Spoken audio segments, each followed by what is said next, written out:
Hi there, welcome back to another small ramble with me, writer and mental health advocate Tobe Allen. I'm also one half of the BARROW Podcast, the show I do with my mum where we talk about divorce, dysfunctional families and mental illness while writing our memoir together. We've been reflecting on the show lately on childhood development, and part of my childhood development story, unfortunately, relates to abuse. And, that is in and of itself quite hard to grapple with and wrestle with. I have been thinking about it now for, well, however old I am is how long I've been grappling with it, really. But, properly, I think I entered therapy when I was, after a friend passed away when I was about 22, 3, 4, I want to say. I really wasn't coping very well, and mum actually and my partner at the time, my girlfriend, were really insistent that not insistent, they just encouraged me to go. That's what I mean. And I did go, and it was one of those things where, and I think this is a common experience, you attend therapy for one thing and then you find out you're there for something else, which actually is a lot like writing a book. You start out writing a book believing it's one thing, and then you go through this stage of discovery, and you often find the thing you started it out as, imagining it to be, is actually really the least important thing. And something else emerges entirely. And this happened to me. I went into therapy to talk about my friend passing away, believing that this was the root of my problems and why I was spiraling and why I was drinking so much and why I was so angry. And then found out that, really this related to my relationships with men generally. And this went back to, childhood and my father and a man that was in my life who was abusive, And that's tough. That's tough to deal with. I'm in a good place recording this today. I'm actually in a relatively unaffected zone. So I wonder sometimes about recording these where I'm like, maybe I should record myself when I'm more emotionally vulnerable and be emotional and have that be like a raw thing that I'm capturing. And then I'm also like, well, look, it's just a diary. Just do it when you do it. But the other thing too is that I didn't want this to turn into some sort of performative thing where I'm having meltdowns and I'm crying on the internet all the time. But the point is to say that if I seem...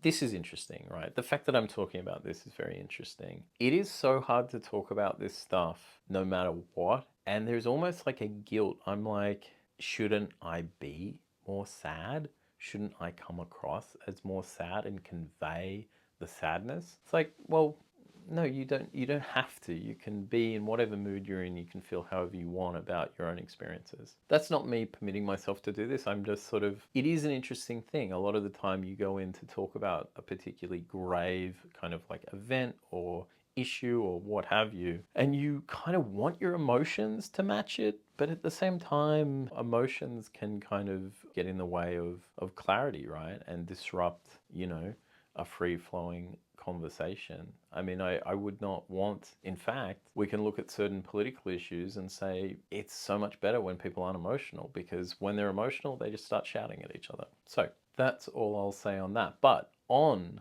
emotions, how I would describe sort of coming to terms with past trauma and past abuse is I always described it as I knew the truth of my experiences emotionally, just not intellectually yet. And that's kind of how I think memory and trauma can sometimes sit in the body. And I'm not talking from a position of expertise. I don't have a textbook open next to me. I'm not, a counselor or anything like that. I'm just a person who's trying to write a book with their mom, doing this odd family project and, documenting it on the internet. Don't think of me as an expert. I'm an advocate for people's mental health problems and for looking at life a particular way, but I am not an expert, okay? So this is just my experience of it. But that is how I felt. I was always sort of well, I know something, my body tells me something. My body knows something about the past, and I would have little flashes and various things,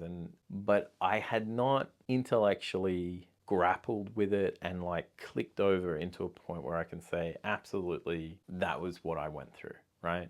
I'm still a little gun shy about it, if I'm perfectly honest, and I went through lots and lots of counseling and therapy, not telling people what was on my mind really. because, and this is the point of the video I wanted to make, was that there seemed to be a line that you had to cross where you had to step over into like claiming it. And that felt very, well, it was just really confronting and scary. And I never would permit myself to do it. That felt like that intellectual clarity of like, this is what happened to me, this is my story. Yes. I always hung back from that, and I lived in this kind of much murkier kind of emotional space of like emotion, memory, doubts, fears, feelings, and it was visceral, like it was like in my bones, but there was no intellectual clarity about it, which I imagine there are lots and lots of people living in that zone of where it's still murky and it's still in the body. It's not your head comes up above the water and it's clear what your situation is. And I suppose I just wanted to kind of like ruminate on like that aspect of this journey, if that is your journey. It's really, really, really hard to get to a place where you're going to pop your head above the water and sort of claim it. I think it always felt too weird to me to come forward as a victim. Like it felt too grandiose. It felt too big, like I was taking up too much space to do that. And I think also victimhood or being a victim has, there's probably connotations to that are more potentially more discomforting if you're male. And I intend to... There's a book by a guy called Shannon Malloy called You Made Me This Way, and I really want to read that and do an episode on it, to be honest. But yeah, I guess I'd say, like, if you're someone who's still in that process of like, it's still in that murky zone for you and it's still sort of in the body, not the mind, you don't have that intellectual clarity, like I wouldn't pressure you to come forward or rush your process. I think that, if it's important to you or I think you'll get there in your own time. But I would also say that, like, I really suffered from this feeling of like, that's someone else's story. That's not my story to tell. Like, I can't possibly be that thing, that victim, that. And ultimately, those kinds of thoughts that held me back from being more honest and open about this, it didn't do me any favors. And I'm not talking about being public with what you've been through, because I'm still like, there is parts of my experience that I will never talk about, and that's just my choice. But I am willing to talk about them in a therapeutic setting, right? I'm just not willing to talk about them publicly. But I would say that in a therapeutic setting, be as forthright and as forthcoming as you can. It's one thing to not want to come forward as a victim, in the public domain. That's a separate issue, and it's very reasonable and understandable that you shouldn't want to do that. But don't cut yourself off from help. Okay, that's what I would say. If you have those feelings and that murkiness is there, and you know what your body knows, tell that to your counselor, tell that to your therapist. That's what I would say to you. Okay, you don't have to go tell your whole family. You don't have to go, as I say, you don't have to go public with your experiences, because it does take a while to sort of be like, whoa, okay, I said it out loud. Oh my God. And then, it changes you. Once you say that stuff out loud, it's like, it's very scary.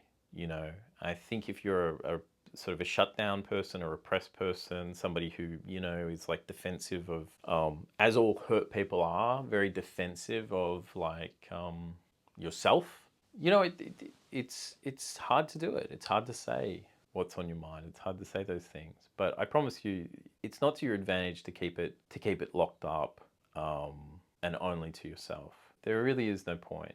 And again, I'm not saying you need to go public. I'm not saying you need to tell your family. But I would definitely encourage you to go and seek some counseling, some therapy, and give yourself permission to get it off your chest.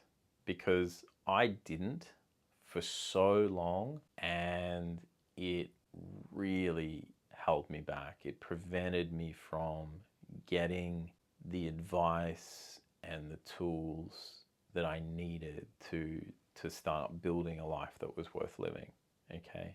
And I don't know who I was keeping it to myself for. Like, I don't know who I was, like, what was I doing? What was I trying to protect, you know? But yeah, it's a daunting thing, that experience of stepping into, you know, a different status perhaps, or a different role, and it might be very uncomfortable, but you know, if it's important to you, and if you are really having difficulties, if you're having trouble sleeping, if you're having trouble, you know, your relationship with alcohol, whatever it might be, interpersonal relationship issues, you know, seek someone out and tell them about it, okay? A therapist, I mean.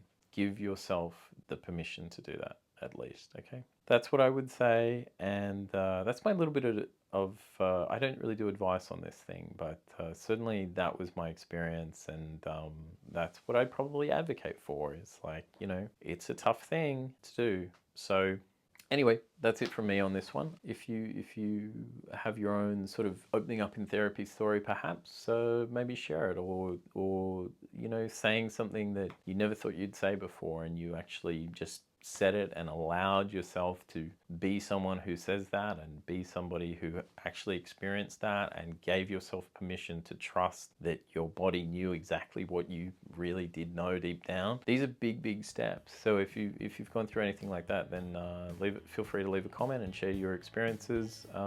Otherwise, if you're interested in this, then please come and check out the Barrow podcast. The stuff we're doing is sort of all in this space at the moment, and I think you'll really enjoy it. Links and further information can be found in the description to today's video, as well as on the homepage to this YouTube channel. Until next time, bye.